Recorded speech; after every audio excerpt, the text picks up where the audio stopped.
अस्सलामुअलैकुम। आज हम बात करेंगे कि सऊदी अरब में रहते हुए अगर आप अपनी फ़ैमिली को विज़िट वीज़ा पर सऊदीया बुलाना चाहते हैं तो उसका क्या तरीक़ाकार है। आपने वीज़ा कैसे अप्लाई करना है, वीज़ा कितने दिन में आता है और उसकी फ़ीस कितनी है। आज इन्हीं चीज़ों पे हम बात करेंगे।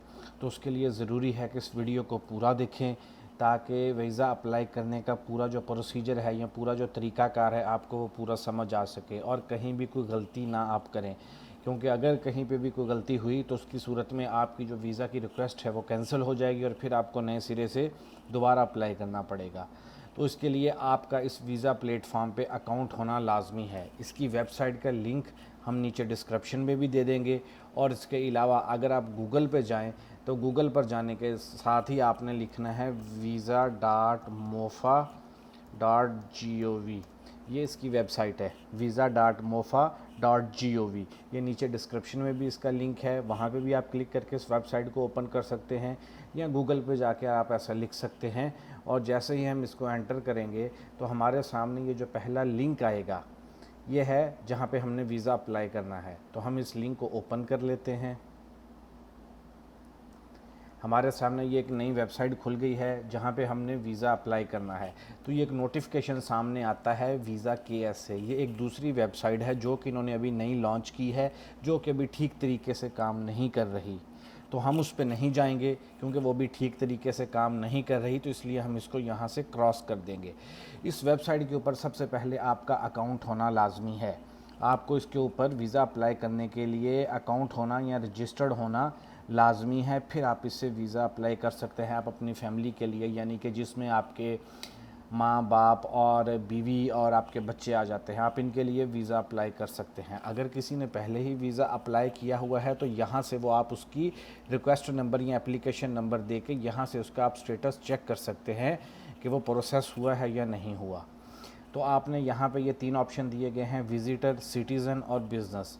तो ये जो सेंटर वाली ऑप्शन है सिटीज़न एंड रेजिडेंस, हमने यहाँ पे क्लिक करना है। हमारे सामने ये नया पेज खुल चुका है जहाँ से हमने वीज़ा अप्लाई करना है। यहाँ पे भी देखें सिटीज़न है, GCC सिटीज़न है और रेजिडेंस है। हमने जैसे ही रेजिडेंस पे क्लिक किया, ये हमारे सामने जो पहली ऑप्शन है family visit visa application for residents, यहाँ पे उन्होंने बताया हुआ है कि आप अपने पेरेंट्स के लिए, वाइफ के लिए और बच्चों के लिए वीज़ा अप्लाई कर सकते हैं, यानी कि फ़र्स्ट डिग्री, यानी कि जो आपके ज़्यादा क्लोज़ हैं या जिनसे आपका खून का रिश्ता है। इसमें आप अपनी बहन या भाई के लिए विज़िट वीज़ा अप्लाई नहीं कर सकते, और अगर आप अप्लाई करें भी तो वो रिजेक्ट हो जाती है एप्लीकेशन ज़्यादातर। तो यहाँ से जो ये जो पहली ऑप्शन है रेजिडेंस पे करने के बाद ये जो पहली ऑप्शन है family visit visa application for resident, हमने इस पर अप्लाई पे क्लिक कर देना है। यहाँ पे हमने इसको लॉगिन करना है। अगर आपके पास इस पर अकाउंट बना हुआ है तो आप इसको अकाउंट से लॉगिन कर सकते हैं। अगर आपके इसके ऊपर अकाउंट नहीं बना हुआ तो हम इसको निफ़ात से लॉगिन करेंगे। निफ़ात एक एप्लीकेशन है जो कि आजकल हर मोबाइल में, तकरीबन सऊदी अरब में रहने वाले जितने भी लोग हैं हर एक के मोबाइल में इंस्टॉल होती है निफ़ात की एप्लीकेशन। तो हम यहाँ पे अपना इकामा लिखेंगे और इसको हम निफ़ात के ज़रिए लॉगिन करेंगे।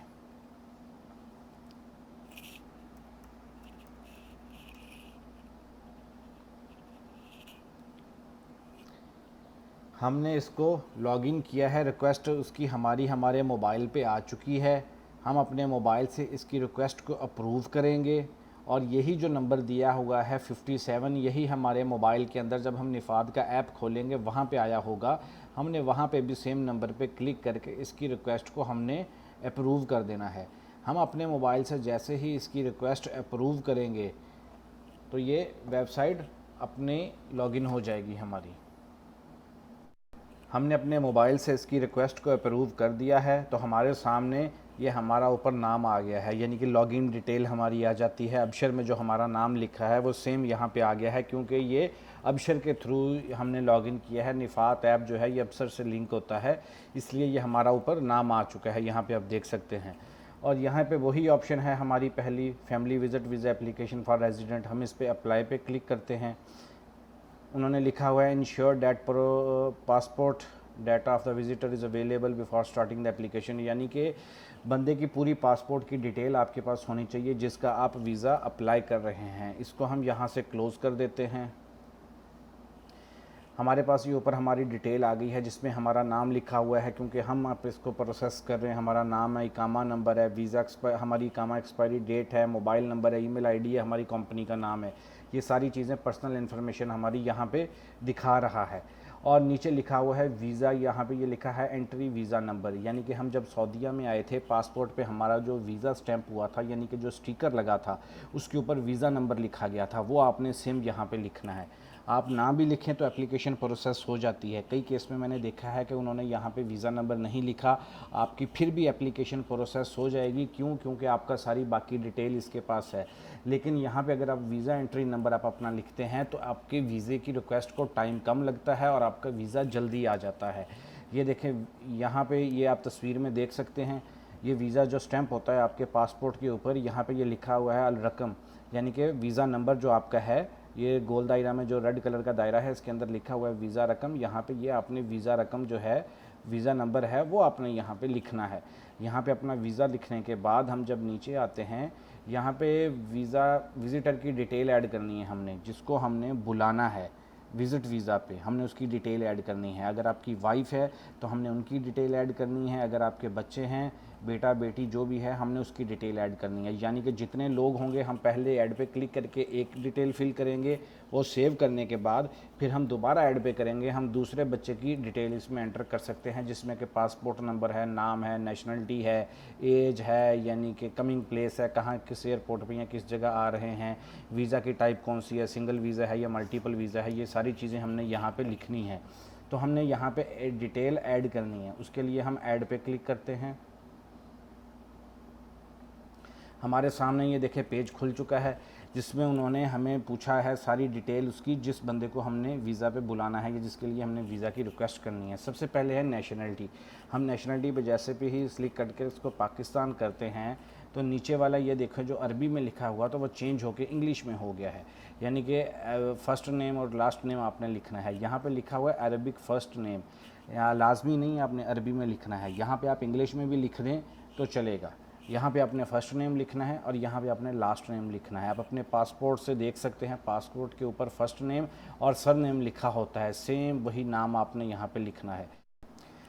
यहाँ पे अगली ऑप्शन है बर्थ डेट, तारीख़ पैदाइश। यहाँ पे हमने उस बंदे की तारीख़ पैदाइश लिखनी है जिसके लिए हम वीज़ा अप्लाई कर रहे हैं, यानी कि हमारी वाइफ की जो उनके पासपोर्ट पे डेट ऑफ बर्थ लिखी है हमने वो लिखनी है यहाँ पे, और उसके बाद हमने यहाँ पे इसको ओके कर देना है। आगे प्लेस बर्थ, यानी कि हम यहाँ पे लिख देते हैं लाहौर, ठीक है, और रिलीजन जो है इस्लाम है, ऑक्यूपेशन में हम लिख देते हैं हाउसवाइफ।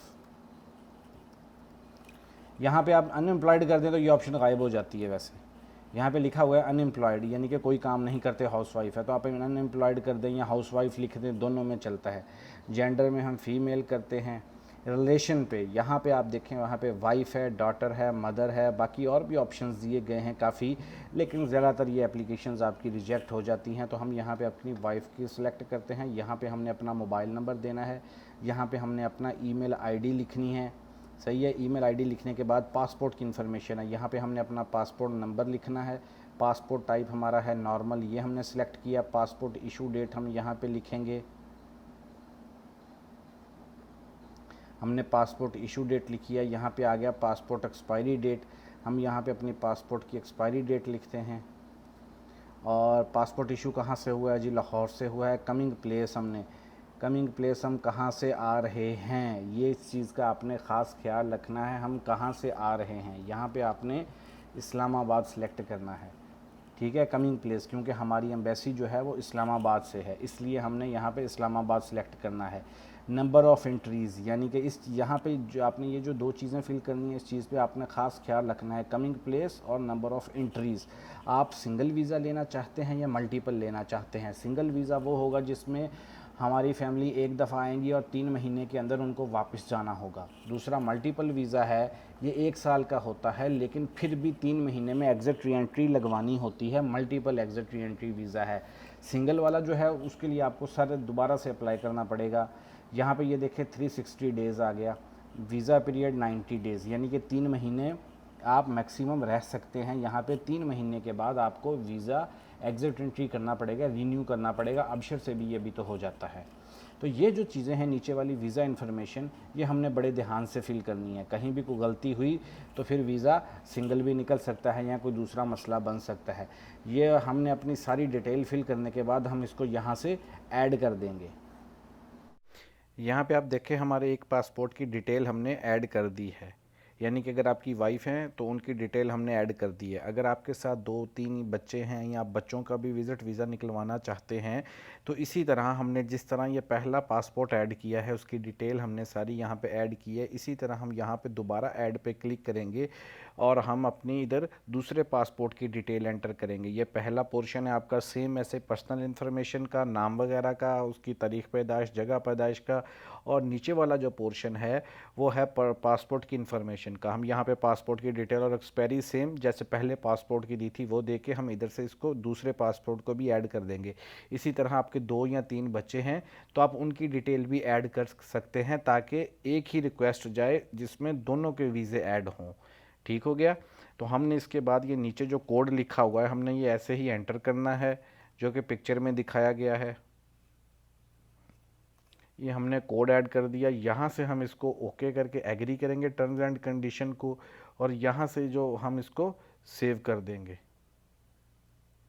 हम जैसे ही देखें इसको सेव किया है, ये हमारी रिक्वेस्ट सबमिट हो चुकी है। यहाँ पे आप देख सकते हैं ये लिखा है तलब ज़ेरा आलिया, यानी कि विज़िट वीज़ा की रिक्वेस्ट हमारी जा चुकी है और ये रकम तलब लिखी हुई है। यहाँ पे देखें और ये रिक्वेस्ट नंबर दिया गया है इसका, और नीचे सेम आपके पासपोर्ट की डिटेल दी गई है। ये नीचे आप इसको यहाँ से क्लिक करके इसका आप प्रिंट आउट भी निकाल सकते हैं या इसको आप अपने पास सेव कर सकते हैं।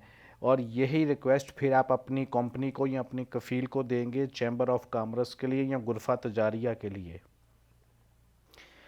जब ये रिक्वेस्ट आपकी कंपनी के पास जाएगी तो ये जो रकम तलब लिखा हुआ है इस रेफरेंस नंबर के हवाले से वो आपका चैम्बर ऑफ कॉमर्स या आपका कफ़ील इसको गुरफा तजारिया कर देगा। तब ये चली जाएगी आगे जहाँ से हमारा वीज़ा आना है वजारत ख़ारजिया में, तब ये वहाँ पे हमारी एप्लीकेशन चली जाएगी और इसको 2 से 3 दिन का प्रोसीजर लगता है। जब गुरफा तजारिया होने के बाद तो हमारा वीज़ा आ जाता है जल्दी। फिर वो वीज़े का डॉक्यूमेंट हमने पाकिस्तान भेजना होता है ताकि वो वहाँ से वीज़ा लगवा सकें। उसके लिए वहाँ उन्होंने अपॉइंटमेंट बुक करनी है और क्या क्या डॉक्यूमेंट लेके जाने हैं इसकी हम एक अलग से वीडियो बनाएंगे। उस वीडियो में हम पूरी डिटेल बताएंगे कि आपने कैसे अपॉइंटमेंट लेनी है और कौन कौन से वहाँ पे डॉक्यूमेंट चाहिए वीज़ा लगवाने के लिए। ये जो आपका कफ़ील या आपकी कंपनी इसको चैम्बर करवाएगी उसकी सिर्फ 25 रियाल फ़ीस होती है। यानी कि यहाँ से आपने वीज़ा की रिक्वेस्ट भेजी, वीज़ा की रिक्वेस्ट आप यानी कि एक वीज़ा निकालना चाहते हैं जिसमें आपकी वाइफ है या 2 या 3 बच्चे हैं या एक ही पासपोर्ट है सिंगल या 3 पासपोर्ट हैं, उससे फ़र्क नहीं पड़ता। इसकी फ़ीस सिर्फ 25 रियाल है गुरफा तजारिया की। तो ये हम बाद में अपना डॉक्यूमेंट जो होगा वीज़ा आ जाएगा तो यहाँ पे रकम तलब चेंज हो जाएगा तो हम ये फिर पेपर अपना पाकिस्तान भेज सकते हैं। ये हमारा वीज़ा डॉक्यूमेंट होता है, फिर इसी से वेरीफाई हो के हमारे पासपोर्टों पे वीज़ा लग जाता है। ये बहुत ही आसान तरीका है जिससे कि हम ख़ुद अपने मोबाइल से या लैपटॉप से वीज़ा अप्लाई कर सकते हैं या वीज़ा की रिक्वेस्ट भेज सकते हैं। अगर वीडियो अच्छी लगी हो तो इसको लाइक कीजिएगा और चैनल को सब्सक्राइब ज़रूर कीजिएगा। और नेक्स्ट वीडियो में हम आपको बताएंगे कि आपने वीज़ा की अपॉइंटमेंट पाकिस्तान में कैसे लेनी है लगवाने के लिए और वहाँ पे आपको कौन कौन से डॉक्यूमेंट चाहिए। अल्लाह हाफिज़।